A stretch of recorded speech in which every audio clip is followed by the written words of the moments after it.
Welcome to Fascinating Frontiers, episode 35. Today is March 6th, 2026. China's new economic plan elevates space as a pillar industry with deep space goals. China's new economic plan elevates space as a pillar industry with deep space goals.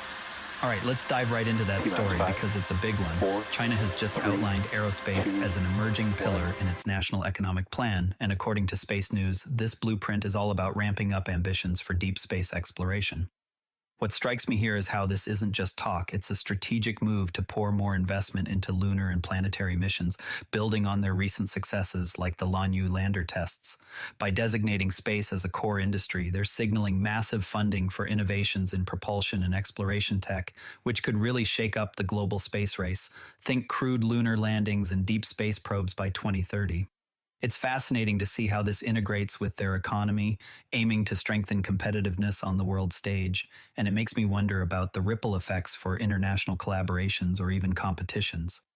As someone who's always curious about these shifts, I have to ask, what deep space milestone do you think China will hit first? A manned moon base or maybe a sample return from Mars? Either way, this feels like a turning point. Now, shifting gears to something a bit more immediate in our orbital neighborhood, Japan's first HTV-X cargo spacecraft has just undocked from the International Space Station after a solid 4-month mission, as reported by Space.com.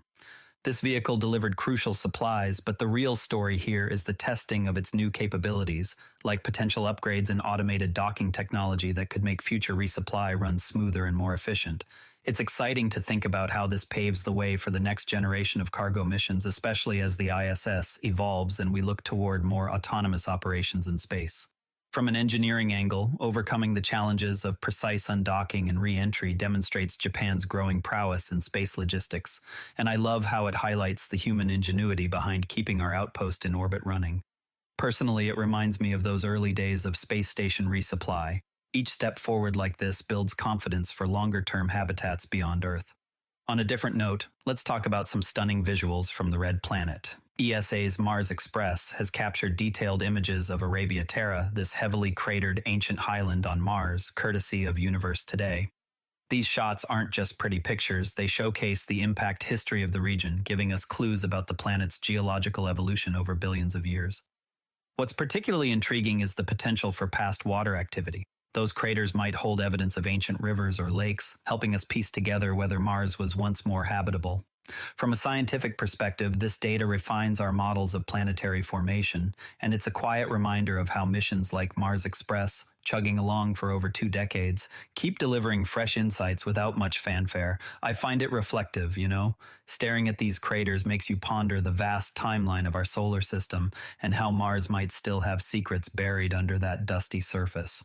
Speaking of distant wonders, astronomers using South Africa's Meerkat telescope have spotted a hydroxyl megamaser, an emerging galaxy that's over 8 billion light-years away. Universe Today has the details on this one. A megamaser is like an amplified cosmic laser, and detecting one in such an extreme environment opens up new ways to study galaxy collisions through radio astronomy. The human story here is compelling. The Meerkat array, with its sensitive dishes, is pushing the boundaries of what we can observe from Earth, capturing signals from events that happened when the universe was half its current age. Why does this matter? It helps us understand the violent processes that shape galaxies, like how mergers trigger star formation or black hole growth, and it's a testament to international collaboration in astronomy. I'm genuinely curious about what else Meerkat might uncover. Could this lead to mapping more of these megamasers and rewriting parts of cosmic history? Next up, some good news from NASA's Artemis program. They've resolved a helium flow issue on the Artemis 2 rocket, clearing the way for rollout and that April launch window, as covered in Astronomy magazine. This fix is crucial for crew safety, ensuring the systems work flawlessly for the mission that'll send humans on a lunar orbit, the first beyond low Earth orbit in over half a century. Thinking about the engineering challenge, dealing with something as finicky as helium in a massive rocket shows the meticulous work behind human spaceflight. It's not glamorous, but it's what makes these missions possible. For future exploration, this advances us towards sustainable lunar presence. And I can't help but get a bit excited imagining astronauts looping around the moon, testing the waters for Artemis 3's landing. It's one of those stories where the quiet problem-solving behind the scenes keeps the dream alive, and it has me rooting for that smooth launch. Now let's touch on a launch that's a bit more mysterious. Rocket Lab has deployed a confidential satellite for a commercial client from New Zealand, marking their 83rd Electron mission, according to space.com. This demonstrates the reliability of small satellite access to orbit, supporting everything from Earth observation to communications without the need for massive rockets. The angle that grabs me is the business side. Companies like Rocket Lab are democratizing space, making it feasible for smaller players to get payloads up there quickly and affordably. In terms of what it means for the industry, it's pushing diverse applications, and while the satellite's purpose is under wraps, it could be anything from climate monitoring to secure data relays. I appreciate how these frequent launches are becoming routine, yet each one adds to our growing constellation of eyes in the sky. It's quietly revolutionary. On the innovation front, scientists have successfully grown chickpeas in simulated lunar soil, enhanced with fungi and vermicompost, as reported by space.com. This is a breakthrough in situ resource utilization, meaning we could one day produce food right on the moon using local materials, cutting down on the need to ship everything from Earth. The challenge here was the regolith's harshness. It's nutrient-poor and abrasive, but by adding biological helpers like fungi, they've made it viable for crops, which is huge for sustainable moon bases. Scientifically, it ties into broader astrobiology, showing how we might adapt Earth life to extraterrestrial environments, and it's got me thinking about the first lunar harvest. Talk about farm to table in space. What I love is the practical wonder of it. This isn't sci-fi anymore, it's real steps toward long-term human presence off-planet. Wrapping up our main stories with a forward-looking tech demo, startup General Galactic is gearing up to launch a 500-kilogram satellite to test a hybrid chemical-electric propulsion system per SpaceNews. This could revolutionize orbital maneuvering, making it more efficient for things like space logistics and even energy transfer between satellites. From an engineering standpoint, combining chemical bursts for quick moves with electric for sustained thrust addresses key challenges in crowded orbits, potentially extending satellite lifespans.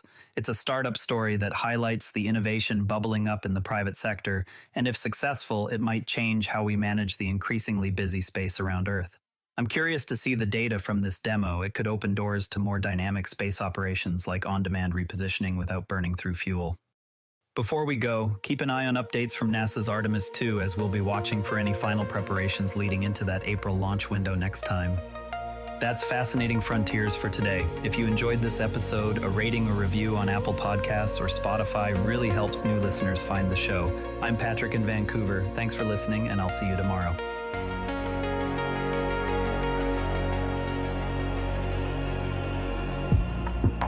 Drifting softly through the black,